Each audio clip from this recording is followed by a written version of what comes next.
Basta, ang ibig sabihin, triple. Kunyari, 10 piso ilalagay nyo, magiging 30 ka agad yun. Sigurado kikita kami dyan. Oo, kunyari, 60 gusto mo, times 3 yan. Oo naman. Maniloko mo lang kami, Marie, ha? Budang, lakasan mo, mainit. At ang payong, dali. Ba't naman kayo, lola ko? Yan, tagal-tagal nyo na akong kilala.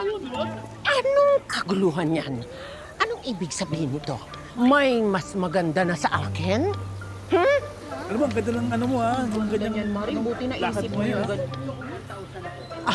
3,000. Pero mga... Si Marie lang pala. Pero alam nyo ba kasi, nung una, di konti-konti investment ko. Tapos nung naglagay na akong 5K, naging 15K na agad yun. 3 linggo lang. Mas malaki yung bis natin, mas malaki yung kitain natin. Diba? Eh, yung bis yun nga eh. Pagbibenta ako ng bis, ibibigay ko. Teka. Natira, i-invest ulit. Tapos paikot-ikot-ikot lang yan.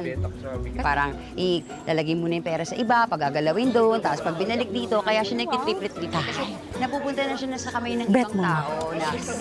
Pero bahala na rin kayo. Ako naman nandito lang kung gusto niyong yumaman, di ba? Pero, kayo naman. Pero nasa sa inyo yon, ha? Gusto ko lang din naman kayong tulungan. Sobra naman kayo, pero... Wala stick ako sa mga ganyan. Madali lang sa'yo lang, madam. Yes.